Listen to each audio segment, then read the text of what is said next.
Good morning, class 5th. This is your chapter number 21, lecture number 2. General assembly. General assembly main body है United Nations की. इसके member countries जो हैं United Nations के discuss करते हैं इंपॉर्टेंट इश्यूज़ को जो कि पीस और प्रोग्रेस से रिलेटेड होते हैं. और बजट जो होता है, बजट को भी लोग डिसाइड करते हैं. जनरल असेंबली इलेक्ट करते हैं अपने मेंबर्स को दूसरे आपके यूएन जो बॉडीज़ हैं उनसे. उनके लिए मेंबर्स जो हैं वो साल में एक बार उनकी मीटिंग होती है और डिसीजन जो है वो वोटिंग के थ्रू लिया जाता है, वोट डालकर. हर मेंबर कंट्री का एक वोट माना जाता है. लीडर जो होते हैं जनरल असेंबली के वो इलेक्ट किए जाते हैं जो मेंबर्स के थ्रू.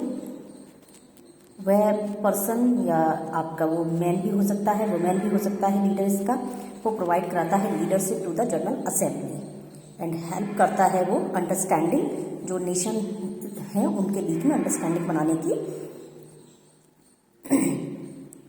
सिक्योरिटी काउंसिल सबसे मेन और इम्पॉर्टेंट ऑर्गन जो है वो पीस को मेंटेन करने के लिए दुनिया में बनाया गया, वो है आपका सिक्योरिटी काउंसिल. ये सिक्योरिटी देता है मेंबर कंट्रीज को. 15 मेंबर हैं सिक्योरिटी काउंसिल में, 5 परमानेंट मेंबर हैं और 10 नॉन परमानेंट मेंबर हैं. United kingdom, China, France, Russia और यूनाइटेड स्टेट्स ये आपके परमानेंट मेंबर हैं. और नॉन परमानेंट मेंबर्स जो हैं वो इलेक्ट किए जाते हैं जनरल असेंबली से. वो आपके 2 ईयर के टर्म के लिए. परमानेंट मेंबर्स के पास वीटो पावर होती है. इसका मतलब ये है कि अगर कोई भी एक सिंगल मेंबर 5 परमानेंट मेंबर में से डिसएग्री करता है डिसीजन से तो डिसीजन इफेक्ट में फिर नहीं हो सकता है. अब आती है आपकी सिक्योरिटी काउंसिल जो है वो डिसएग्रीमेंट्स अगर कंट्रीज़ के बीच में होता है तो उनको देखता है. तरीके जो होता है उस डिस्प्यूट को सुलझाने के लिए पीसफुल मैनर में देता है. कंट्रीज़ बाउंड होती हैं डिसीजन को सिक्योरिटी काउंसिल के मानने के लिए. Economic and social council, economic और सोशल काउंसिल जिसको ECOSOC भी कहते हैं, ये कोऑर्डिनेट करता है आपकी इकोनॉमिक, सोशल और मानवता से रिलेटेड कल्चरल जो एक्टिविटीज़ होती हैं उनको. जनरल असेंबली इलेक्ट करती है 54 मेंबर इस इकोनॉमिक एंड सोशल काउंसिल के लिए और 3 साल के टर्म के लिए.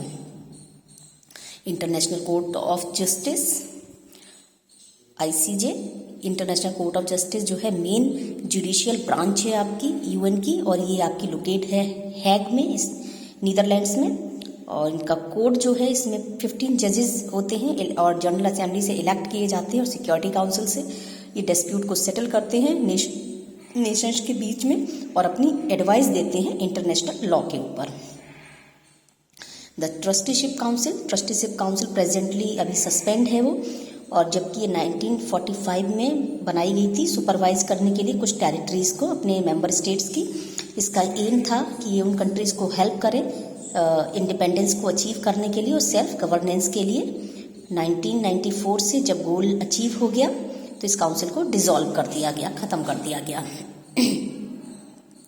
The secretariat day to day की जो एक्टिविटीज़ होती हैं यूनाइटेड नेशंस की उसको कैरी करने के लिए एक सेक्रेटरीट होती है. ये बॉडी जो होती है इसका जो हेड होता है सेक्रेटरी जनरल होता है और जो बहुत पावरफुल ऑफिशियल होता है और एज अ लीडर और स्पोक पर्सन पूरे यूएन के लिए काम करता है.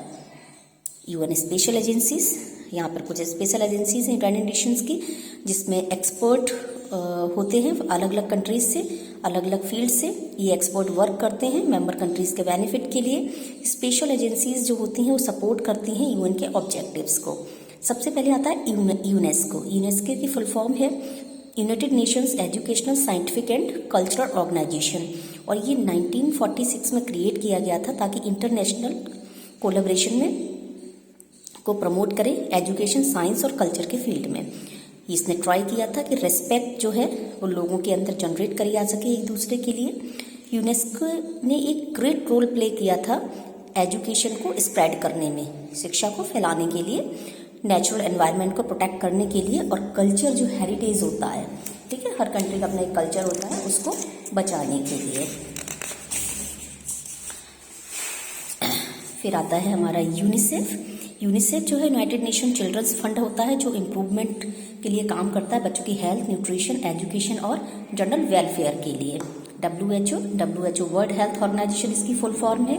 ये आपका काम करता है लोगों की हेल्थ को इम्प्रूव करने के लिए through out the world. Train करता है वर्कर्स को ताकि जो किलिंग डिसीजेस हैं उनसे फाइट कर सके। ट्यूबरक्लोसिस है, मलेरिया है, एड्स है, और मेडिसिन को प्रमोट, रिसर्च, मेडिकल जो रिसर्च होता है मेडिसिन के आपके फील्ड में उसको प्रमोट कर सकें ताकि एपिडेमिक जो होती है, महामारी होती है, उनको कंट्रोल किया जा सके। फाओ जो है फूड एंड एग्रीकल्चर ऑर्गेनाइजेशन है और ये वर्क करता है ताकि फूड प्रोडक्शन को थ्रू आउट द वर्ल्ड बढ़ाया जा सके और हंगर से लड़ा जा सके, भूख से। ILO इंटरनेशनल आपका लेबर ऑर्गेनाइजेशन, इसका काम होता है कि बेटर ट्रीटमेंट हो वर्किंग पीपल का और इम्प्रूव की जा सके वर्किंग कंडीशंस को through out the world. Research जो है उसको कंडक्ट कराते हैं बहुत सारे इश्यूज़ पर, जैसे अनएम्प्लॉयमेंट है और माइग्रेशन है। इन सब के अलावा जो है कुछ स्पेशल एजेंसीज होती हैं UN की जो बहुत अच्छा काम कर रही हैं। इसमें UNDP है, UNEP है, UNHCR और UNCTAD। अब UN की जो अचीवमेंट है, जब से UN का फॉर्मेशन हुआ है, वर्ल्ड ने कोई भी वर्ल्ड वॉर एक्सपीरियंस नहीं किया है और UNO जो है अपनी पीस कीपिंग फोर्स को कंट्रीज़ में भेजती है पीस को मेंटेन करने के लिए। बहुत सारे कन्फ्लिक्ट जो हैं वो बचाए जा सके हैं। आपका वॉर को रोका गया है। इस केस में डिवोस्टेशन जो है वॉर का वो रिड्यूस हुआ है UN के आपके एफर्ट से और उनके पीस कीपर्स से। UN सक्सेसफुल हुआ है अपने ज़्यादातर प्रोग्राम में जो उन्होंने लॉन्च किए थे आपके कंडीशंस को इम्प्रूव करने के लिए गरीबों की। इंडिया का UN में अगर कंट्रीब्यूशन को हम लोग पढ़ते हैं तो इंडिया जो है यूनाइटेड नेशन का तब से मेंबर है जब से ये बना था 1945 से, और ये हमेशा पीस के लिए खड़ा हुआ है और एक इम्पॉर्टेंट रोल किया है UN के एफर्ट्स में दुनिया में शांति कायम करने के लिए। इंडिया के सबसे इम्पॉर्टेंट कॉन्ट्रीब्यूशन था UN का, वो था policy of non alignment. Jawaharlal Nehru India के पहले प्राइम मिनिस्टर थे। उन्होंने रियलाइज़ किया था कि ज़्यादातर कंट्री हैं वर्ल्ड की सपोर्ट करती हैं either of the two most powerful countries of the world, किसी एक को ज्वाइन करती हैं USA या USSR को। हाउएवर द पुअरर कंट्रीज़ हैं जैसे आपके साउथ अफ्रीका की और आपके अफ्रीका की, एशिया की, उन्हें बहुत सफ़र करना पड़ता है, इसलिए वो किसी का भी साइड नहीं लेना चाहती। उन्होंने इन कंट्रीज से अर्ज किया था कि वो न्यूट्रल रहें, नॉन अलाइंड रहें, और इसी को फॉर्मेशन हुई थी नॉन अलाइंड मूवमेंट नाम की। मैनी इंडियन एक्सपर्ट जो थे उन्होंने सर्व किया है UN की बहुत सारी एजेंसीज में। इंडिया पीस कीपिंग फोर्सेस ने भी सर्व किया था UN को सूडान में, साइप्रस में, फलस्तीन में और आपके श्रीलंका में। ठीक है, ये आपका फिनिश हुआ और कल हम आपको इसकी एक्सरसाइज और क्वेश्चन आंसर्स कराएंगे। Thank you.